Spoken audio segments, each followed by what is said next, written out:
Give it just a few seconds here. And copy this.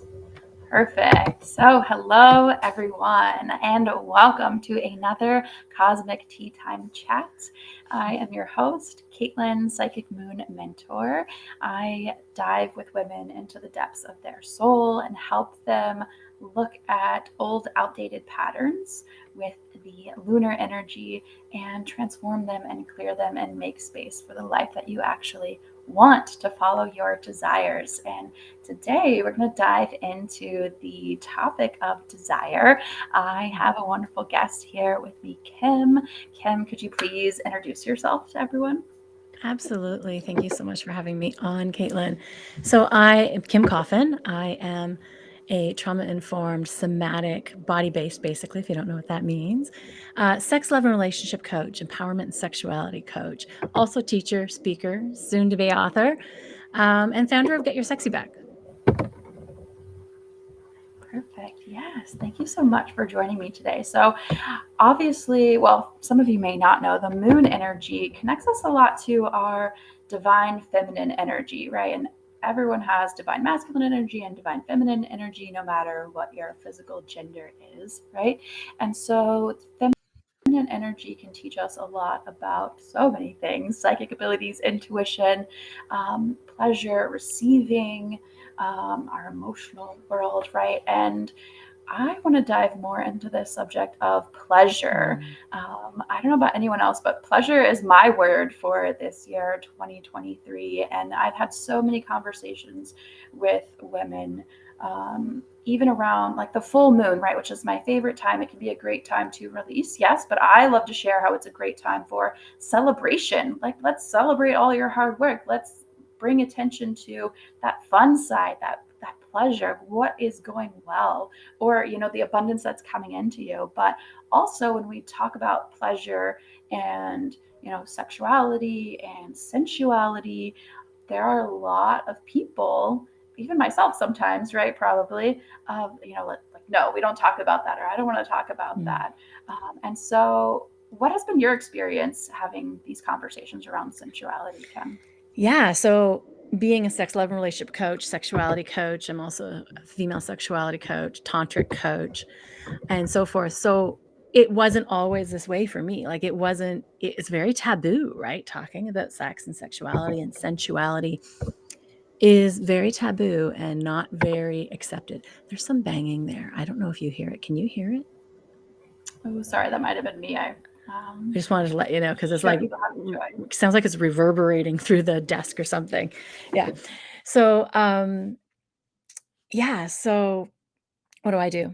So I play with pleasure all the time, but this wasn't always me. This was like I used to be so disconnected, so not connected to my pleasure, not connected to my body, not connected to my sensuality, and so forth. Right? There's so many different levels of pleasure. There's not just pleasure, and we're into sexuality. There's like everyday pleasure, and I put on some essential oils before this live kind of pleasure, right? And there's just playing with our senses and with our pleasure, but I get that it's hard to drop into playing with pleasure because some people hear the word pleasure and they're like, "Whoa, what?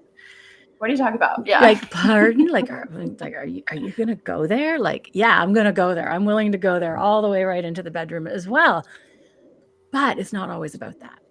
And as you said, it talking about celebration to me is so important. I think as women, specifically, that we do not celebrate ourselves enough, and we definitely are always constantly judging, and criticizing, and critiquing, and comparing.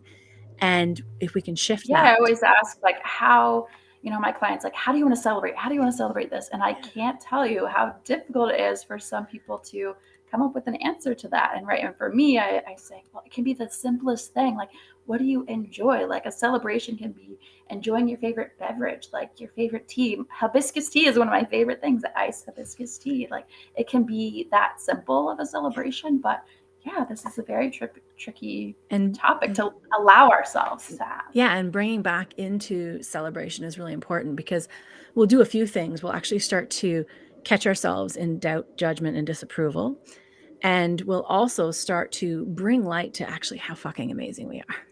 And we don't do that enough. And then we'll also see that, oh, I've been kind of lacking on taking care of me recently. What am I going to do? How am I going to reach for pleasure? What is that going to look like? Is it going to look like, a long bath, or is it going to look like a long sensual pleasure practice, or a short one, or a walk, Or a short one, exactly. whatever Yeah, that even may like be? 1 minute. I tell people as long as you show up consistently, like even if it's 1 minute, that is great. Like start there if you have to. We've been really, really conditioned to disconnect from our body, and to disconnect from our sexuality, and to disconnect from our pleasure. So, this in itself can feel really, really tricky for so many women trying to drop back into their pleasure. They're like, what do you mean? What do I want? I want the man and the house and the 4 kids, or the 3 kids and the picket fence. I got to do whatever I can do to get to that. And I say, no, actually, let's stop. What do you want? Like, what do you really want? And I do find that sacred sexuality, or reconnecting to body and womb space, and pelvic bowl, there is this quick portal to reconnecting to who we are. And we can actually tap into pussy, the essence of pussy, and the whole pelvic bowl energy, and re-tap into who we are, what we want, what we're here to do. And we can use pussy literally as a GPS. Like, is this a yes? Does this turn me on for pleasure, even if it's just going and having a bath? Or is this turning me off? Like, what's really going to light up your body? Because our bodies are brilliant. And if we can connect to and listen to our body, we can then actually follow our pleasure. Yes, yeah. And in the post that we connected over originally, right, you were kind of talking about how oftentimes, we'll have something, a desire, a thought, ooh, I want to do this. And then sometimes the first thing that comes in is like some of that doubt, some of that overthinking. And I relate with this too in my work, right? Teaching people to trust their intuition and go after what you want, and like lean into like your psychic abilities and your intuition being your guidance system. And I want to talk about a little bit how that doesn't mean that that overthinking is not going to be there. That doesn't mean that that doubt is going to go away, that fear is going to go away completely, right? But we can recognize that, draw awareness to it, and choose, I'm fucking amazing. I'm going to go do what I want. I'm going to go do that thing and give in to me and pleasure. Yeah, and that can feel really, really scary to some bodies sometimes. And it can like throw their nervous system right out of whack. And a big key there is because of like trauma. And we don't recognize, I don't think, enough how much Mhm. everyday little things, comments, the way we look at ourselves, or the way that somebody else looks at us, how much these little T traumas actually affect us, and they actually make us shut down. So it can be, you know, a judgment from a partner, even if we're like having sex when we don't want to. That is actually creating trauma back in our own bodies, which is causing the disconnection, which is causing the doubt and the criticism and all of that other head talk. So there's so much that we're doing to ourselves, even going for a pap smear and them being way too rough, not asking for consent before they touch you. All of these Mhm. things are like jarring our system and jarring our body. And then there's, regular everyday sexual assault, and the way that, women are treated in the way of the conditioning that we live in right now, right? And it doesn't mean it's all bad, but what has happened is this disconnection, this rupture to who we are, that we're not feeling safe in our bodies. And if we're not feeling safe in our bodies, we're constantly going against our bodies. If we're not even listening, we're constantly, again, causing more trauma to our own selves. So by coming Yeah. back home in our bodies and really learning those messages, and learning what our body says yes to and what our body says no to. And of course, the empowerment piece, right? Of like, if you don't want to do that, don't do it. Right. And this could be cooking dinner. This can be being the one who buys the groceries. This can be having any, sensual, sexual pleasure. It can be anything. But so, Yeah. And so many times we override what we want. And yeah, and I've been having this theme come up recently, and you just said it, of like coming home into the body. I was just having another conversation just earlier at 11, and we talked about this theme as well. And, I've found, I'm sort of mulling over this idea of how, even with myself noticing spiritual entrepreneurs and individuals who are sensitive and empathic, and we have these psychic abilities, so often we're out in our Mhm. spiritual space and in our head space. And I think part of this theme is I don't feel safe in my body. Like, why do I want to be in my body? Why do I want to pay attention to it? I don't feel safe. And part of it is like this lifetime, like it really not feeling safe. And part of it, like we've been talking about a little bit, Tons of is like lifetimes. culturally, Absolutely. tons of If your lifetimes. Yeah, and parents, if your culturally, like mothers, if what your we're grandmothers, programmed into. yeah, it's just the way that we've been conditioned and the way that society Mm, has been holding bodies, specifically female identifying bodies, for such a long time. And there's been so much fear and so much harm. And this is the opportunity to literally slow down, come home in your body. That doesn't mean you stop working. That doesn't mean you stop taking care of your kids. It means you also learn how to weave, right? Which is tantra is meaning weaving, right? But weaving in your pleasure into your life, into your day to day, into your body, so your body can settle, so your body can relax. You'll actually notice that your intuitive powers turn on faster and higher. Same with tantra. Tantra is a very sacred sexuality, tantra, sacred pleasure. I kind of use all the words a lot and interchangeably. That really allows you to deepen into your inner knowing, like I got this yes. no matter what. No matter what happens in the world around me, I got this, because there's this innate inner knowing that is alive in your pelvic bowl. Yeah, and I've been getting that download a lot recently of like being in our body, recognizing it feels like coming back into feeling safe in our body, like you just said, is only going to enhance your intuition, is only going to enhance how much joy you can have, how much quickly you can manifest, how you can create the life that you want and desire. And I love that you started talking about the pelvic floor and this pelvic space, right? Our sacral chakra that holds so much of our emotions, which is the world that I live in, and helping people put a language around their emotions and identifying what is this energy that has me stuck. I've been doing all the things, I've been moving forward, trying to reach my goals, but there's something that I can't really put a language around that's keeping me stuck. But part of it is like we need to learn to move and sit with those emotions. And so how can we start to sort of play with this area and work with the pelvic Yeah. floor and Ask me pelvic that again in a bowl? second, because I want to back up there. You talked about Yeah. goals.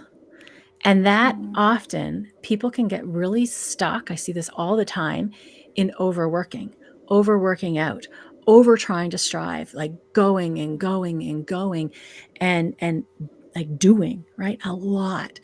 And I actually see that as a trauma response a lot of the time, yes. because it's a way to avoid being in our body. It's a way to avoid being with those uncomfortable emotions. It's a way to skip over it, numb out in a way. There's many ways to numb out, but that's a really, really big way, is overdoing and striving constantly. So I do want to speak to that. And then your question was, repeat that for me, please. Oh, how can we reconnect, Yeah. basically? No, thank you. I'm glad that you caught on that too. I know I'm like, oh, there's so many juicy details. We could like go in so many directions right now. But yeah, that was my next question of, yeah, how can we start to connect with this space for someone who, hasn't, or maybe they're a little bit curious, like where Yeah. can we begin to go there? We only want to go as fast or as slow, technically as slow as the slowest part of you wants to go. So Yeah. for myself, I came in with sexual trauma that I hadn't processed and dealt with for 27 years. And I was like, what are we doing? I'm going to hell. Oh my gosh. Like, I was scared shitless. So it definitely was a journey. And you do want to slow it down and go as slow as the slowest part of you. Some people are already like, I'm connected. I'm good now. Let's go. So there's different levels where we can do. First, one of the big pillars, and it's always a constant pillar, is bringing in tons and tons of nervous system regulation. Like, so much, like really grounding, getting comfortable with the sensations in your body, getting comfortable with grounding in places in your body that do feel safe, that do feel loved, that do feel compassion. And sometimes people can't even tap into those. Sometimes we need to tap into a higher source, a higher realm, something that can hold us if we can't hold ourselves. But we do learn to create this safety in our own body, and then we can hold ourselves. I don't know what slow means. Is that like, Yeah, no, you just mentioned that and slow, and I was thinking like, ah, yes, like okay, comment slow right now, whether you're live, whether you're catching the gotcha. replay, like give yourself permission to slow down because like that is the energy that we're in right now. You know, it's like give yourself permission to slow down, go towards that goal, but like it's okay. Like quiet down, like take care of yourself and you'll be amazed at how you're still going to reach that goal in like divine timing in a more perfect way than you could ever plan or sort of organize in your own sort of human essence. Yes, that's number one. I had to ask what slow meant because I thought it meant slow internet Okay. connection. I had no clue you were typing words. So the No next worries. stage, once we create that safety in our bodies, Mm. is then like adding in more sensual pleasure, adding in more pleasure. Is it simply a breast massage? Is it playing and exploring and rewriting your sexual story? Is it releasing shame and trauma and things that you're holding on to from your body? It depends where people are at, right? And different things are going to come up at different times. And then again, we're continually adding in that nervous system regulation. We're adding in pleasure, regular everyday pleasure, and just things that are going to turn you on and light you up. That's what's really important. And then thirdly, we're adding in sacred sexuality. We're playing with tantric tools. We're playing with, again, this tantric belief that there's nothing wrong with you, there's nothing to fix. There, everything that you desire is already within you, and all of these feeling sexy or feeling empowered, all of these are already within you. We just literally get to unleash and unlock what is already within you, which is your power, your unapologetic, I got this no matter what power. And it's in there. Yes, yes, and I love that because this is a big theme of my work too, like helping people remember their power, helping Mm-hmm. people choose their presence and connecting to the present moment, and that can help you realign with your power. And I want to touch on something. I was reading over a post that you had mentioned, and you brought up this term that I hadn't necessarily seen before, but it caught my eye because you mentioned the word oracle and Mm. the pussy being like the oracle between your thighs. And I was like, Yes. oh my gosh, like tell me more about this. What does that mean? Like, And that for is it. example. So if I can describe it this way, like the reason I have worked with sacred sexuality and connecting that way, because like years and years and years I was so disconnected, right? And I tried many things. I tried many modalities. I tried many coaches and many programs and different things to really help me feel embodied, to feel empowered, to know what I'm doing and not doubting myself. And I couldn't figure it out, literally. Pardon me. Could not figure that out. But when I did figure that out, the fastest portal to reconnecting to who you are and to reconnecting to your power is through pussy, is through the oracle between your thighs. That is the biggest place that we have been the most disempowered for thousands and thousands of years, is our sexuality, is our body. So if we can reclaim that, everything kind of falls in place. And Yes, that's you're where speaking like pure magic confidence, right now. right? Yes, Confidence confidence, and power. empowerment and knowing, like deep inner knowing, deep intuition that just gets sharper and sharper and sharper because you're so in your body and not up in here floating around like most of us are. And I was too. So no shame if that's where you are. I used to say I was like a walking, talking neck, or maybe walk breasts up, like I could feel, but everything else felt very, very numb. And that's very, Mm. very common, I think, for many people. So again, depending where you're at, we're always playing with these tools. But if you're really numb and body is afraid, we're going to start building up that safety and that trust. And we're going to slowly infuse pleasure. And then, add in sacred sexuality and play with that. And it's powerful. Yes. Yeah. And one practice that I'm sure you teach on is working with a yoni egg. And I know I myself have a jade yoni egg. And I'm curious, anyone watching, whether you're here live or catching the replay, do you own a yoni egg? Do you know what that means? And if you Yeah. do, what material is it made from? Let us know if it's jade. I know some people work with rose quartz, which can be really beautiful. Um, but yes, I started that practice when I was following someone who talks about organic or orgasmic manifestation rather, Mm-hmm. um, and connecting to that center and like Mhm. playing and seeing where that can lead to you. Like I love just I was attracted to jade because it's connected like centuries back to this divine feminine energy and power and intuition and healing, which I'm so Yeah. passionate about because I got my start in health and fitness. But yeah, tell us a Jade's little bit really about gentle. Jade's yoni. beautiful. And if you don't want to practice with a crystal, that's totally fine. You can actually use a glass egg. That's an option as well. But yeah, I do have a jade egg program on my website that's kind of self paced. And I work with my clients one on one if they want to do that as well and bring that in. It's also a little intertwined into sacred sexuality. I have a sacred pleasure membership. Once you play with all of the tools, if you just love using a crystal egg, you can use a crystal egg like whenever you want. So when we're incorporating like Taoism and Tantra and playing with um, the yoni egg or the jade egg or whichever way you want to call it, again, I love the jade egg for reconnecting us to our pelvic floor, for rewiring the biofeedback between pleasure and our brain. A lot of women can be really, really numb in their vagina. And I'm only using the term vagina because I'm talking about the canal. Otherwise, it would be vulva or pussy. Pussy would be everything, the whole pelvic bowl and the essence of who you are. But there's so much power in reconnecting with a jade egg. You can increase your pleasure, you can increase your sensation, you can rewire and feel again, what's working. It's not the same as just doing a Kegel. And many women are also doing Kegels improperly, right? So we definitely want to, talk and see what's going on. If you really have a tight pelvic floor, we don't want to introduce, doing things like Kegels and doing practices like jade egg. We want to be able to release stress and release trauma first and then bring in the pleasure. There's practices called de-armoring where we can do that, where we can release it. We actually hold our most significant traumas in our more sensitive areas. So we're holding it in our vulva, in our vagina, in our lower belly, in our breasts, in our throat. So we can go in and use these tools and practices. And this is what I guide my clients through one-on-one or in my group programs and memberships of learning how to release, right? Going into a pleasure practice. And if it's all pleasure, cool, have fun.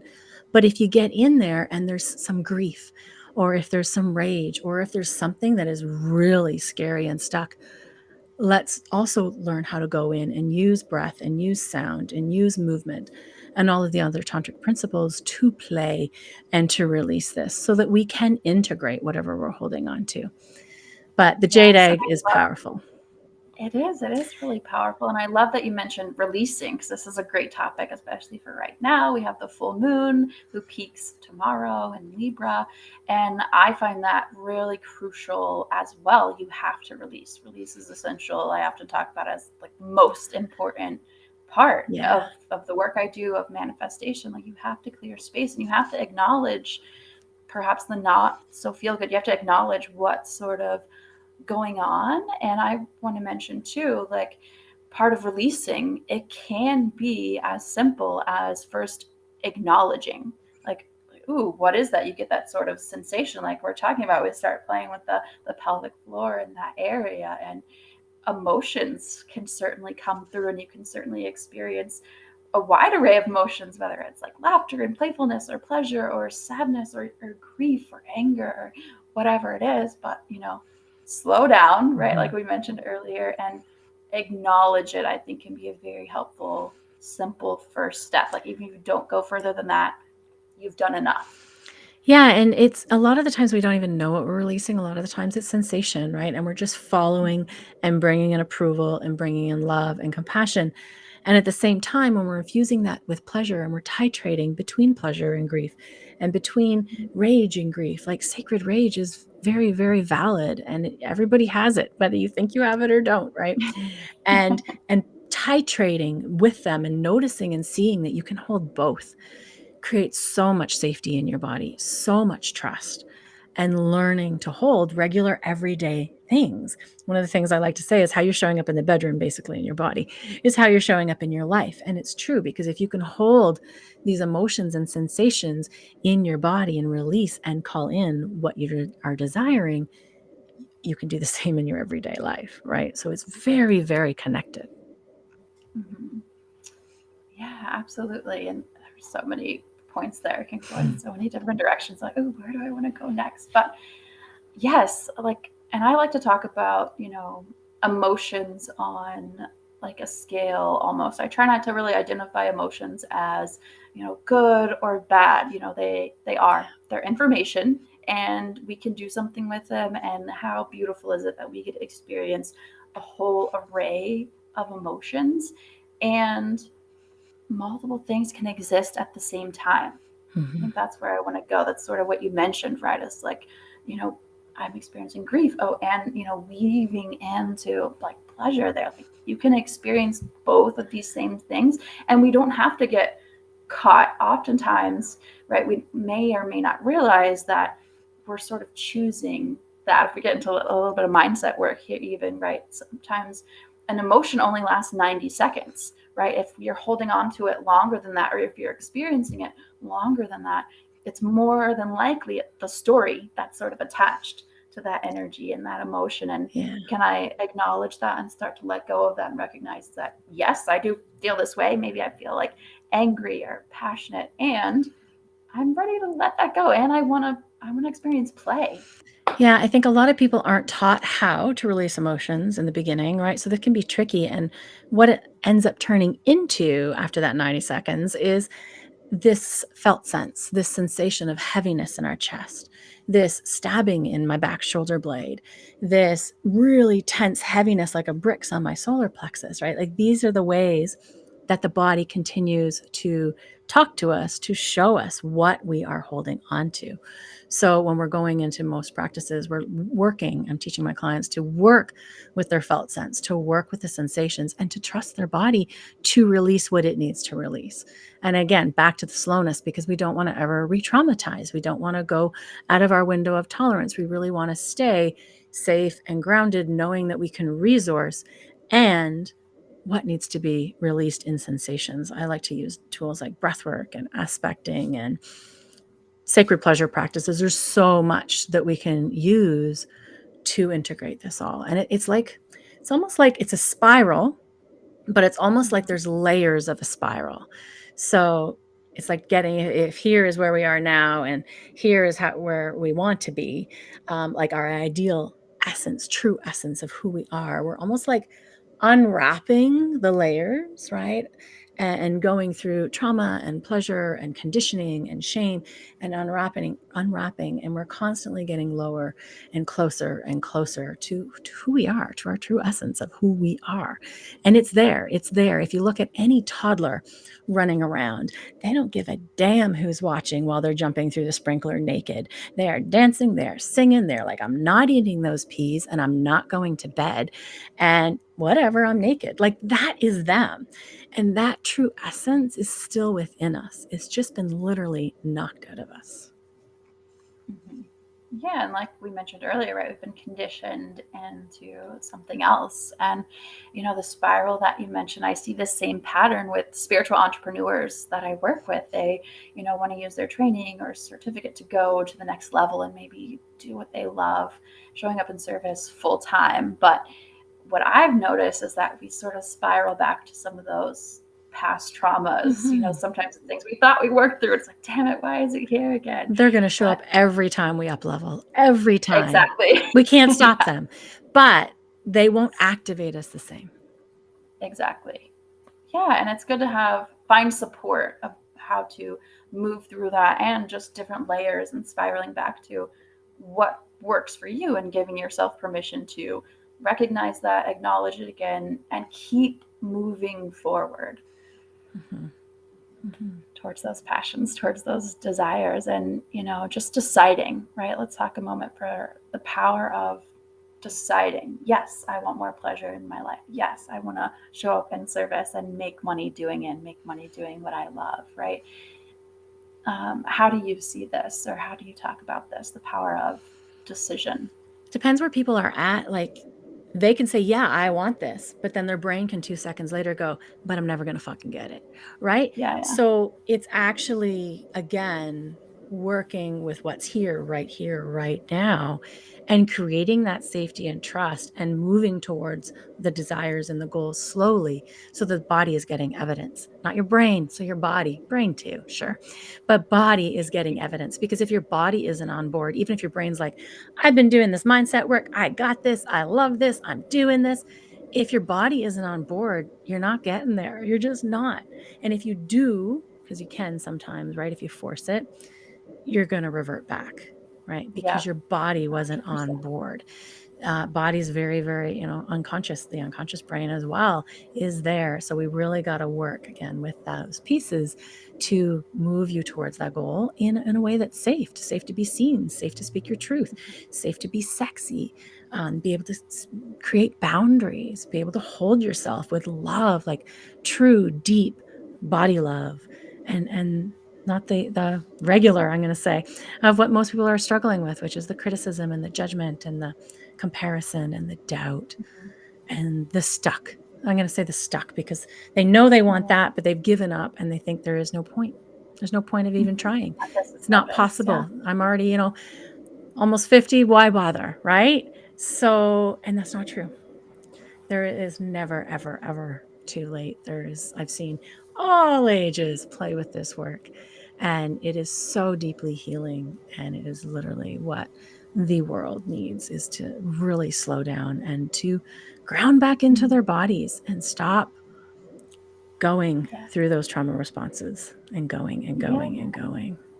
And I love hearing you talk about sort of, what that's like as we heal, as we witness our body and what our body is saying, and then also what our mind is saying. And that's sort of the practice that I love to do with people, is weave in and out of these different languages and help people translate what's going on so we can acknowledge it, clear it, release it, and manifest what you want. Mhm. So yeah, let's see, how can people find you? Where can they find you? How can they work with you? Yeah, absolutely.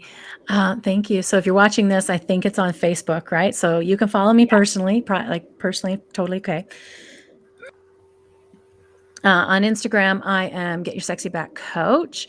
I'm very familiar, same theme across the board. My podcast is Get Your Sexy Back. Website is getyoursexyback.ca for Canada. And yeah, you can find me personally. You can send me a message. You can check out my website. On there is my Sacred Pleasure membership that anybody can join at any time. It's $44 a month, and there's a couple of calls each month and a whole pile of practices, like a whole library. And that's a beautiful way to start playing with this work if you just want to dip your toe in. There's a hybrid option if you want a little bit of private coaching along with it. You can check that out. And then I also offer one-on-one private coaching for my clients. And on my website, there's a whole pile of downloads, free workbooks. There's the Jade Egg program. There's so much. So that's getyoursexyback.ca. beautiful. Yeah. Yes. And now is the time if you want to dive into pleasure, connect with your presence, connect with your power, like do it now. Whether you want to work with Kim, and I'll make sure all of her links are shared above in the description after what this is posted and in the comments and all the places. Or whether you want to work with me and dive into lunar energy. A fun way to do that could be to hop on a lunar abundance call where we look at your unique soul purpose, identified in your birth chart, and how you can more fully align with that so you can welcome more pleasure into your life. You can drop lunar in the comments and we can chat about that. But thank you so much, Kim, for chatting with me today. It was so much fun. Thank you. And I look forward to having you on the podcast tomorrow. Yes, I'm so excited. Beautiful. Well, thank you, everyone, and happy moon manifesting. Thank you.